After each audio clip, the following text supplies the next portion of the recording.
वैदिक में हम लग्नेश को देखते हैं, लगन लॉर्ड को देखते हैं। हम ये देख रहे हैं कि जब सूर्य ही सब कुछ है, जब सूर्य राजा है, इस फैमिली को चलाने वाला है, सूर्य से लेकर के जो शनि तक की ग्रह हैं, राहु केतु को छोड़ते हुए, तो सूर्य से जिनकी जिनकी बनती है उनको तो सूर्य अपने आप एनर्जी दे देगा। पर जिनकी सूर्य से नहीं बनती, जैसे शुक्र और शनि है, तो उनके लिए सूर्य ने चंद्र को मुकर्रर किया हुआ है, चंद्र को अपॉइंट किया हुआ है। चंद्र की शीतलता में ये ग्रह जो काम दिन में नहीं कर सकते वो रात में कर सकते हैं। अगर कोई लगन लॉर्ड बना तो वैसे तो सूर्य को ही राजा माना जाता है, पर लग्नेश भी राजा है। अब बात यह है कि लग्नेश ने सूर्य से कितना सीखा है, या सूर्य की क्वालिटी को कितना अडॉप्ट कर पाने में सक्षम है। अगर वो सूर्य को अपना मित्र मानता है तो वो सूर्य से सीखने के लिए उसका डोर ओपन है, और जितना वो सूर्य से सीखेगा उतनी अच्छी तरीके से सत्ता, ये लगन लॉर्ड जो है वो सत्ता चला रहा है, अपनी राज्य को चला रहा है, तो वो उतने अच्छे तरीके से चला सकता है। अगर शुक्र ने अपनी बुद्धि का इस्तेमाल, लग्नेश शुक्र बना तो ऐसा जातक अगर अपनी बुद्धि विवेक वाणी का इस्तेमाल करता हुआ सूर्य से सीखता है, मतलब बीच में उसको एक बैरियर, एक वो लगाना पड़ेगा, एक कह सकते हैं कि एक प्रकार की कड़ी लगानी, जोड़नी पड़ेगी, बुद्ध रूपी कड़ी जोड़नी पड़ेगी,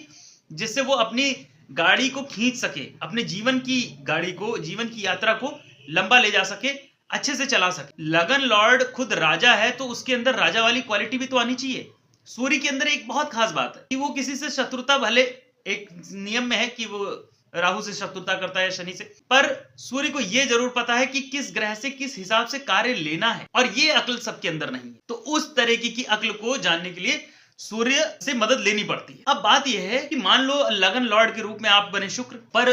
राजा तो सूर्य ही है हर टाइम, पर इस लगन वाले के लिए अब राजा खुद लग्नेश ही होगा,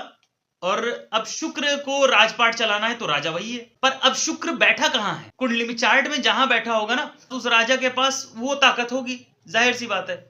पर लग्नेश अगर लगन पर ही बैठा है, यानी कि राजा राजगद्दी पर आरूढ़ है, राजगद्दी भी मिल जाना कोई बहुत बड़ी बात नहीं हो गई। जब तक आपके अंदर राजा की जैसी अक्ल नहीं आएगी, आप राज्य को कैसे चला पाओगे, ये सबसे बड़ी बात आती है। तो मान लो आप शुक्र हो लग्नेश के रूप में, तो आपको ये इंटेलिजेंस आपके अंदर होना चाहिए, एक राजा जैसा इंटेलिजेंस होना चाहिए कि बाकी और ग्रहों से, जिनको आप शत्रु भी मानते हो, शुक्र के लिए बृहस्पति भी शत्रु हैं, लेकिन बृहस्पति की जरूरत तो है ही ना किंगडम में, तो उस किंगडम में जो जरूरत है जहां पर जिसकी, वहां उस ग्रह को पहुंचाना, उसकी एनर्जी को वहां पर पॉजिट करवाना, ट्रांसफर करना, ये सब कार्य जो है वो लग्नेश को करना पड़ता है।